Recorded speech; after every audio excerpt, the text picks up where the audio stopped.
Today we're going to be continuing to take a look at a scenario where civilization starts over. And now I'm not really following my rule here that I made that I was gonna record an episode and then upload it before I recorded the next one. I haven't edited episode 2 yet, but there is one event that I really want to do. Spoiler alert, this episode, big event. First real huge war is taking place. I mean, we had this war over here, but yeah, a lot of things will be happening in this episode. So stay tuned for that. But also, you can see I added a bunch of cities. Now, be subject that I will probably end up just like completely changing the city map at one point once countries get bigger. There's probably way too many major cities here. It's just because like this world is so big. Like if we turn off the unknown layer, we can see really how minuscule that is. Like, is it even like a pixel on one of those countries? I don't know. But if we zoom in, we can see very big. But anyway, if we go over to the alliance layer, we can see that this is kind of confusing. And you can also see that I've already have had the layer up. I didn't even realize. This is what the real world map looks like.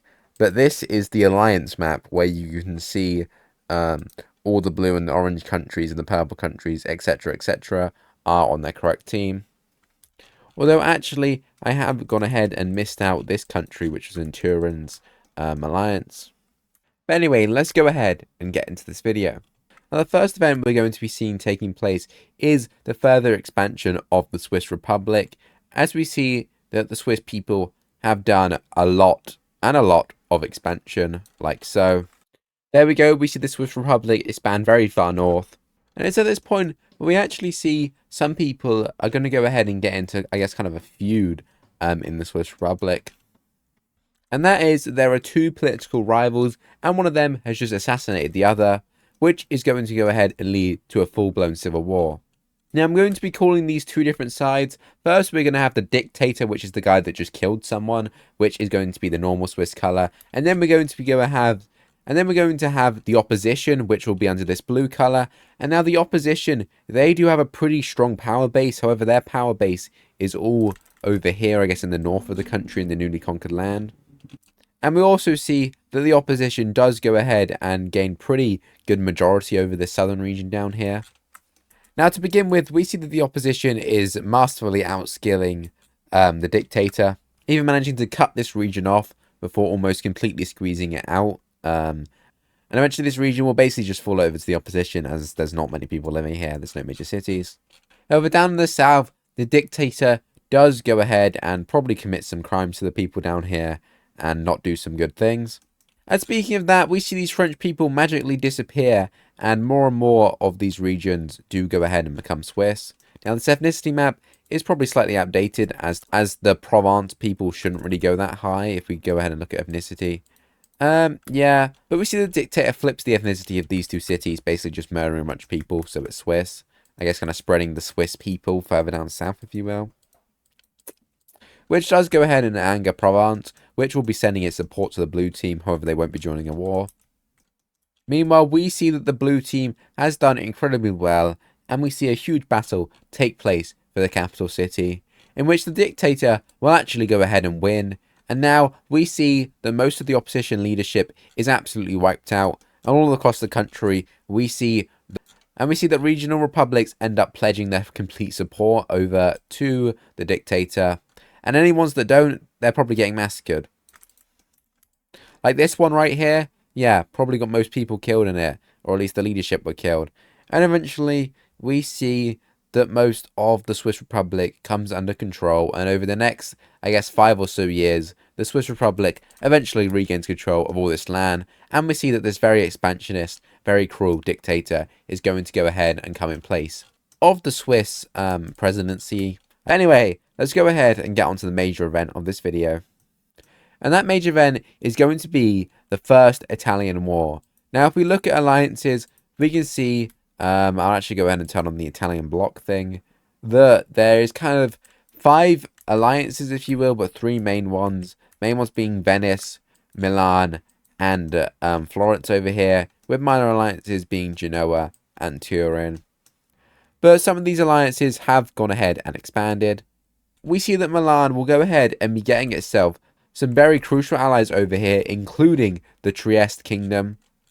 And at this point, the Trieste Kingdom has expanded to look something like that. So it's not as like weak as it looks. It has expanded a decent amount. Venice will be securing itself this, like, I don't know what color you'd call this country over here. While Turin expands its Turin bloc to contain all of its neighbors, like so. And Turin expands its bloc to contain all 4 of its bordering countries, well, ones without alliances. Meanwhile, Genoa also goes ahead and fetches itself some new allies here, creating this little block down here, while also Milan will be expanding its alliance in a second. And they will go ahead and be getting this little country here. And now this region is up for a lot of contention. And we actually see that it will be Florence who will be gaining influence over a lot of these countries here. But Milan also goes ahead and fetches itself some allies. With Turin even managing to secure this blue country as well as this like reddish country, orangish country, I don't know what colour that is. Venice does, however, manage to secure itself a pretty nice block down here, managing to contain these 3 countries. And crucially managing to sway this country, which creates it this nice, like, I guess, kind of shape here. While we go ahead and see that Florence will be recruiting some non-Italian states into its alliance. What the hell is this? Florence will be recruiting the purple state. Florence will be recruiting this purple country, as well as Corsica. Now, this will actually have some backlash, as a lot of Italian states are kind of on the fence, and now they don't want to be with Florence. And a lot of these countries will actually be signing with Genoa, who is kind of like a main Florence enemy. First country is this country here. Don't really know what colour that is. But we see that a lot of countries down here will be choosing the side of Genoa. And eventually, that's basically every single Italian country, other than a few ones over here, which maybe they join an alliance, maybe they won't. I guess for the sake of it, I'll give these countries some alliances to go ahead and join. Something like this, with I guess this final country will be under Florence's pact, if I can go ahead and pull the star over. So yeah, every single Italian state is in an alliance except these 2 over here, which you might be like, that's not Italian, but I guess technically they would be considered Italian, as the ethnicity of everyone here is Venetian. Although that might be changing soon, and we might see a huge schism end up occurring. And here we go. This is what the map looks like for simplicity. Not simple at all. The turn off alliance. If we turn on alliance layers, everything should hopefully map out quite well. We can see the major signs. And now we can actually go ahead and compare the landmass. Not that really means too much. Venice is 15,000 pixels. Florence is 12,000. Milan is 11,000. Turin is 4,000. And Genoa is 7,500.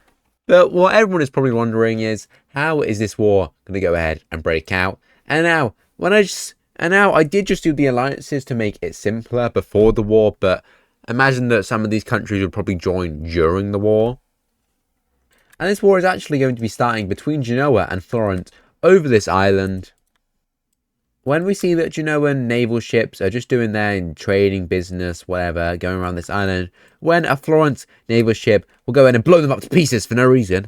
But this is a planned attack on Florence, who will go ahead and destroy a decent portion of the Genoan navy. Now, most of the ships were just trading ships. However, they were exporting materials to build the biggest, newest technology of ships, which they then end up building, which Florence has now stolen that. So Genoa had this, great ship design. However, Florence has intercepted that and stolen it, and in the meantime destroyed a lot of Genoan naval vessels, which will go ahead and allow them to quickly secure all these islands for themselves. And this war has just begun. Now, I'm thinking I'm actually going to use the blocks layer just because it's going to be so much easier to look at. I mean, it's still super confusing, but I do think just for this war, because there's so many countries, it's better if I just use this. And we quickly see that the Turin alliance will join Genoa's side, but the Milan alliance will decisively end up choosing to join Florence's side. And this basically means that Venice is forced to join the green team, as we now have ourselves the First Italian War. Now, looking at this map, it's kind of interesting. Like, which side is going to win? I don't know. But what I do know is that this poor blue country down here is about to get shattered off the face of the earth. Yep, this blue country will quickly get invaded. We see Turin forces absolutely crush this state over here. Meanwhile, Genoan and allied forces move into the city with the Italian people ending up rising up over here. As the blue team launches a dual invasion from the sea and from the land, managing to take over Corsica from Genoa. We see the green team attempt to go ahead and connect up here, taking this river. But unfortunately, they're going to go ahead and get defeated here in the battle for this river, leaving this green region to be basically stranded where they will be kicked back, leaving only the super mountainous regions, or I guess this one country remaining up here, because there's not really a point in invading them. Now over here is interesting, because Venice is pretty surrounded. However, Venice is a pretty strong country. However, unfortunately, this region will quickly fall, which is a huge blow to Venice, as forces from all sides move into the Venetian kingdom. Like so, and decisively we see that Venice is just absolutely rolled. This was a shock to everyone. Venice is the strongest Italian country, at least I think by power rankings. Yep, but they were just folded instantly. Now, don't get confused, Venice still exists. The powerful Venetian navy is unrivaled in the Adriatic, and they still exist on Venice. We also see that these states over here do go ahead and fall over to the blue team. Meanwhile, this country has given out over here, and they have now fled over to Corsica. While Genoan troops clash head-on with Milan in a very deadly war, neither side can really, do very well. However, we do see that Milan does make a breakthrough and manage to take this capital city as well as this one, even almost threatening the Genoan capital city, which forces Genoa to make a big retreat in order to push back these land, and eventually the borders look something like this. Well, elsewhere, this state does end up eventually falling. While from all sides, we see the green team forces move in, and they do a very good job, even managing to cut off this major city up here. While the people of this country are very nationalistic, and they rise up and manage to restore order.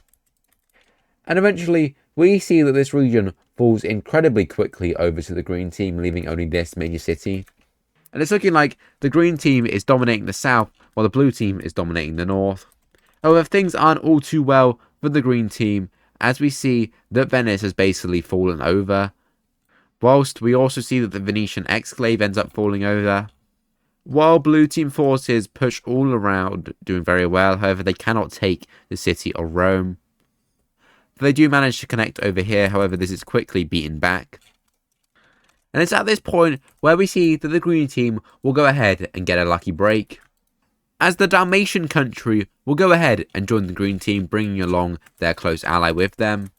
And we quickly see the very unprepared blue teams will go ahead and quickly end up falling over to Dalmatia, leaving the liberation of this land.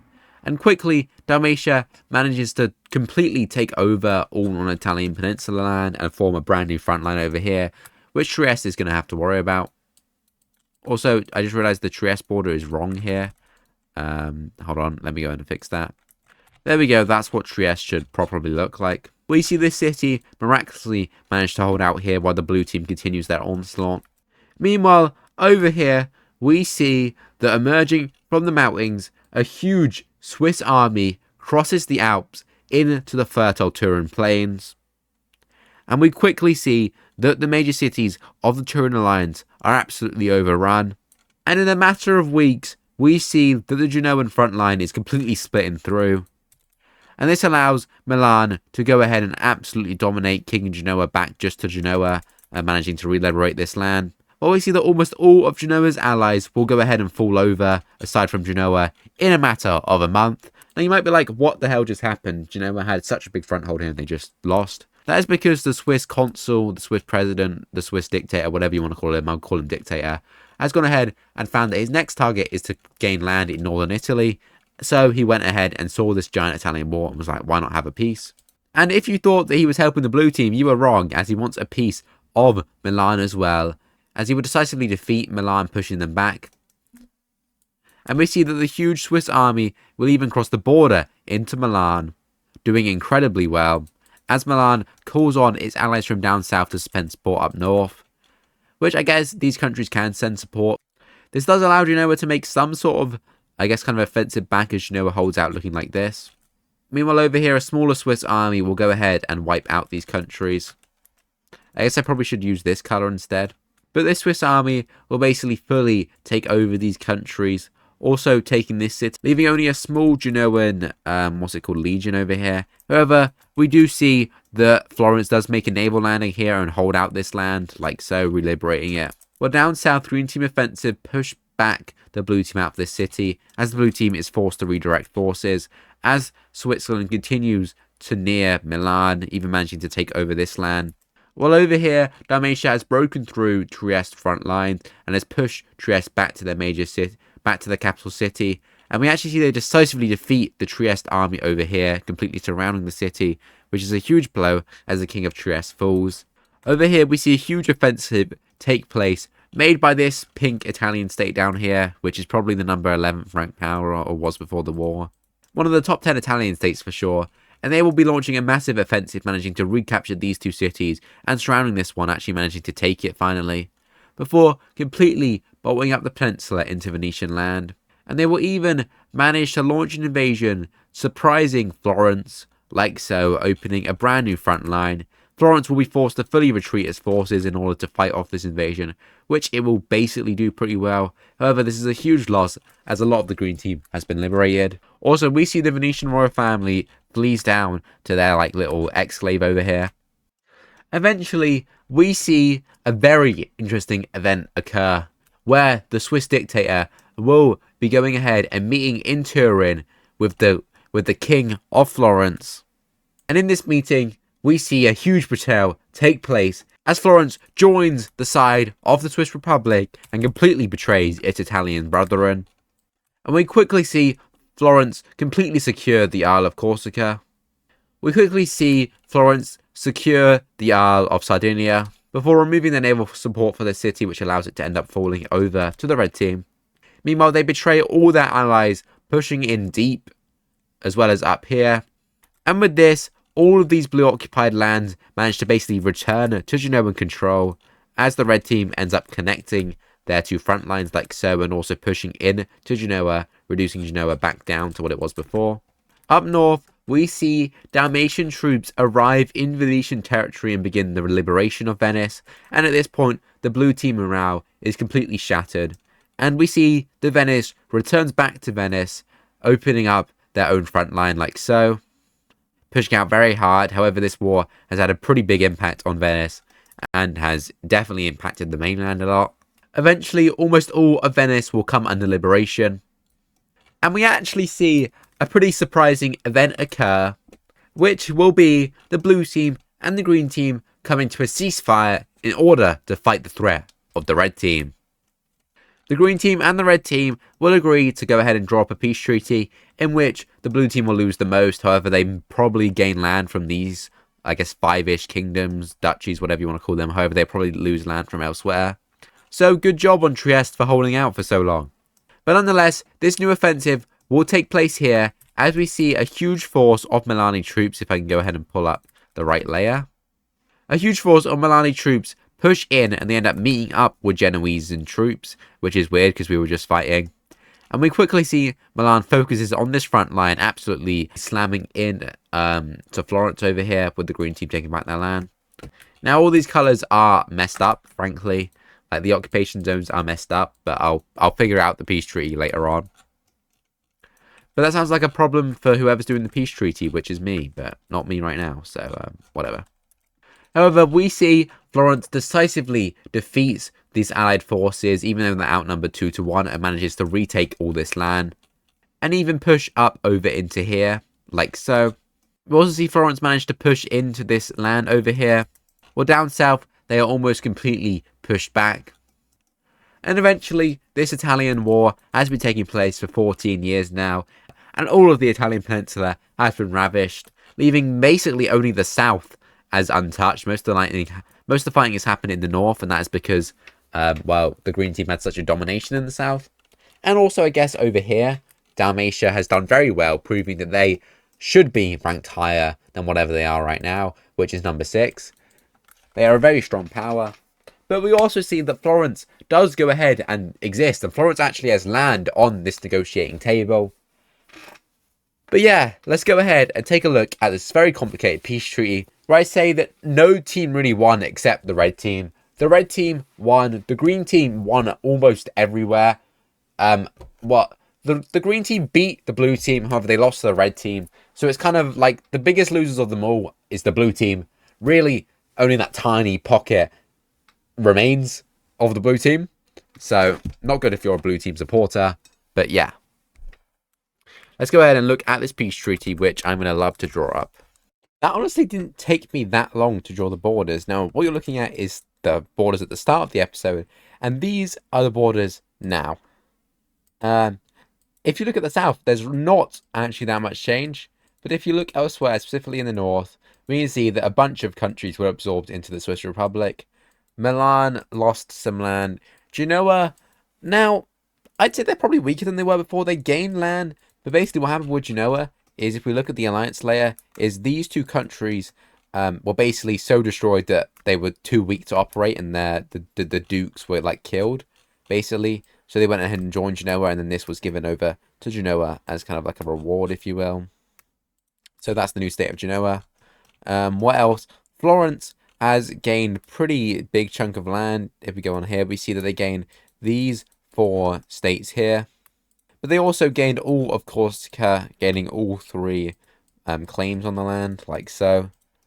And Florence is now a pretty strong Italian country. Maybe even the strongest country. Going down here, we see not too much. Most of the like powers down here got divided. We do see that this green country, but more particularly this pink country, does come out of here very well. And finally over here, Dalmatia honestly doesn't actually gain that much. Most of that allies actually gain a lot of the land, but they did go ahead and gain this land right here, which kind of makes them have a pretty cool shape, if you ask me. Oh, and then finally up here in the north, Venice went ahead and made its borders look 10 times better, at least in my opinion, gaining that land. They also managed to keep their little exclave here, despite it being completely run over in the war. And yeah, this is the political boundaries which are changing. However, we're going to be seeing 2 pretty big events take place. Firstly, looking at alliances. I kind of don't want to get rid of all this, but I will get rid of all this. This is kind of sad. I'm going to go ahead and save this on another layer real quick. Just because I don't want to lose it. I might have to come back to it. But basically, we go ahead and see the creation of a brand new type of alliance, which is going to be symboled by this like little shield. Or I guess it's called a pentagon arrow, but I'm going to call it a shield. And if you couldn't guess what this shield symbols, then I really, really question everything about you. Now, this shield alliance, if you couldn't guess, will be a defensive pact. Now, this defensive pact will be an Italian-wide defensive pact, which will, I guess, maybe be known as the Anti-Swiss Alliance or the Italian Defensive Alliance, which, honestly, I don't know if I can be asked. But the key here is that it's basically every single country, except Florence, as they are regarded as Italian traitors, so every single country except Florence, even ones that were just fighting. However, this is only a defensive pact against non-Italian states, if that makes sense. So any Italian state is free to go ahead and scrap with anyone they want. We see that these countries over here don't go ahead and join this alliance. These are kind of in Dalmatia's sphere of influence, and Dalmatia doesn't see the point of joining this alliance because they're so far away from the Swiss. Oh, also these 2 countries here. But we go ahead and see that Florence is not invited to this pact. And the second event we're going to be talking about, which is going to be kind of as a result of this, is the ethnicity layer. Now, I know the ethnicity, like, I don't really know how it works. But, like, say, I don't really know. I can't think of a good example. Like, say in, like, England or something, the people in the north of England were like, hey, we're actually a new ethnicity now. We're not English. We're, I don't know, Northumbrian or whatever. That obviously doesn't make sense, but that's kind of what's going to be happening here. As we see that basically this Venetian ethnicity is going to turn into an Italian ethnicity, which is going to go ahead and have its own sub-ethnicities, if that makes any sense. We go ahead and see that the Italian ethnicity splits into like 6 different groups or whatever. Over here we have the Turinese people, based around Turin. Now, I know before we continue that obviously there'll probably be more like individual ethnicities than this, but I don't want to go any smaller than this. These are like sub ethnicities. So we have the Turinese over here. Down here we have the Genoan. Down here we have the Genoese, which is all this land here, as well as Corsica and Elba. I think that's Elba. Up here we have the Milanese, I guess kind of subgroup or whatever. Here we have the Florence sub-ethnicity. Can't remember what someone called Florence is called. Florinese probably. And over here we have the Croatian or Dalmatian sub-ethnicity, which kind of shows why they're kind of not in the Italian defensive pact. So they kind of view themselves as still Italian, but you know, slightly different. And the rest of it is overwhelmingly they still view themselves as Venetian people. I guess maybe you'd have like Southern Venetian and Northern Venetian people. But yeah, that is the update on the ethnicity layer. And I awkwardly need to go ahead and go through all these capital cities and remove them. But it will give me a good count. I can count up how many countries have disintegrated. Around 33, 32, something like that. I kind of lost count. Duchies / countries have disappeared. And to go ahead and fix this ugly border over here, we see two things happen. Firstly, the Alpine Republic joins the Swiss. Now, did they really have a choice to do this? Not really. It was kind of like, we're going to destroy your country if you don't go ahead and join us. And the Swiss majority in the north convinced them to go ahead and join. And we also go ahead and see the Swiss expand like this, creating this pretty big border over here. And now, we haven't really seen expansion anywhere other than the Italian peninsula, but my recording's an hour and a half long. Now, I did go AFK for like 20 minutes, but like, I'm assuming this video has to be very long, right? There's no way it isn't. So yeah, we're not going to be seeing that, but what we are going to be seeing is a brand new ethnicity is going to be popping up. First, this ethnicity map is kind of outdated. Let me go ahead and do this. We can see that the Swiss people have gone ahead and spread. These people still call themselves Swiss. W Switzerland, I guess. Also see down here that the Catalan people have done nothing basically, but the like French kind of people have expanded into this region, although no new countries have gone ahead and formed. But what I'm particularly going to be focusing on is the people that basically kind of live in this region, if you will. A lot of these regions, basically this region was pretty hit bad by the war. There were lots of winters, lots of fighting. Some of these countries got eliminated, and basically some of these like mountainous bound people are going to go ahead and cross the Alps, and eventually they're going to go ahead and find this like Bohemian, Czechian kind of region bound by these mountains. And I should be doing this on the unknown layer, so we go ahead and see that these people end up settling. Now this happens over a while, but nonetheless these people will end up migrating.